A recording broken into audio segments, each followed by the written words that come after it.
ಯಾರಿದ್ದಾರೆ ಅವ್ರಿಗೆ ಇನ್ಫಾರ್ಮ್ ಮಾಡಿ ಬರ್ತಾರೆ, ಅವ್ರು ಹೇಳಿ ನಾವು ಇಂಥ ಕಾನೂನು ಕ್ರಮ ನಾವು ಕೈಗೊಳ್ತೀವಿ ಅಂತ ಹೇಳಿ. ನಾವು ಕಲ್ಲು ಹೊಡಿಯಕ್ಕೆ ಬಂದಿರೋರಲ್ಲ, ಬೆಂಕಿ ಹಚ್ಚಕ್ಕೆ ಬಂದಿರೋರಲ್ಲ. ನಮಗೂ ಇತಿಹಾಸ ಇದೆ. 45 ವರ್ಷ ಪಬ್ಲಿಕ್ ಸರ್ವಿಸ್ ಮಾಡಿದ್ದೀವಿ. ನಮ್ಮ ಮೇಲೆ ಗೌರವ ಇಟ್ಟು ನೀವು ತೀರ್ಮಾನ ತಗೊಳ್ಳಿ.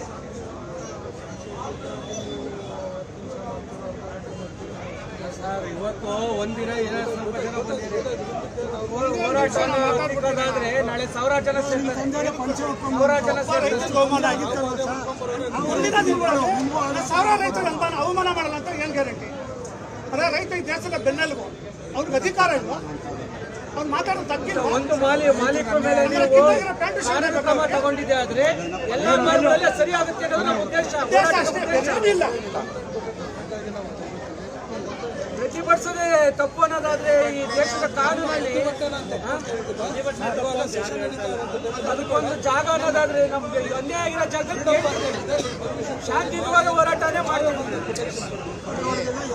ಆ ಥರದ ನೀವು ಉತ್ತರ ನಾನು ಹಾಗೆ ಕೆಲಸ ಮಾಡಿದ್ರೆ ನಾಳೆ ಇಂಪಾರ್ಟೆಂಟ್ ನಿಮ್ಮ ಏರಿಯಾಗೆ.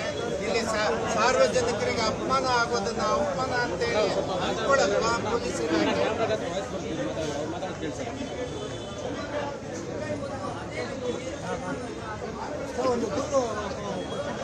ಪ್ರಸಾದ್ ಅವರು DCP ಅವ್ರ ಹತ್ರ ಮಾತಾಡಿ, ಕಮಿಷನರ್ ಮಾತಾಡಿ.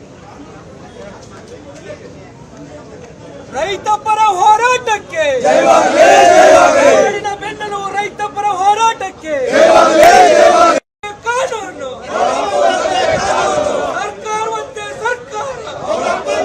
ಸರ್ಕಾರ ನಾಡಿನ ರೈತನನ್ನು ಅವಮಾನಿಸಿರುವ GT ಮಾಲ್ ಮಾಲೀಕರಿಗೆ, ನಾಡಿನ ರೈತ ವರ್ಗವನ್ನು ಅವಮಾನಿಸಿರುವ GT ಮಾಲ್ ಮಾಲೀಕರಿಗೆ, GT ಮಾಲ್ ವ್ಯವಸ್ಥಾಪಕರಿಗೆ ಧಿಕ್ಕಾರ. ಏಕೆ ಬೇಕು ಅನ್ಯಾಯ? ಅಯ್ಯಯ್ಯೋ ಅನ್ಯಾಯ! ರೈತರಿಗೆ ಅವಮಾನಿಸಿರುವ ಮಾಲ್ಗಳಿಗೆ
ಅನುಕ್ಷಣದ ಸುದ್ದಿಗಳಿಗೆ ಸುದ್ದಿಗಳಿಗಾಗಿ ವಿಸ್ತಾರ ನ್ಯೂಸ್ ಯೂಟ್ಯೂಬ್ ಚಾನೆಲ್ ಸಬ್ಸ್ಕ್ರೈಬ್ ಮಾಡಿ.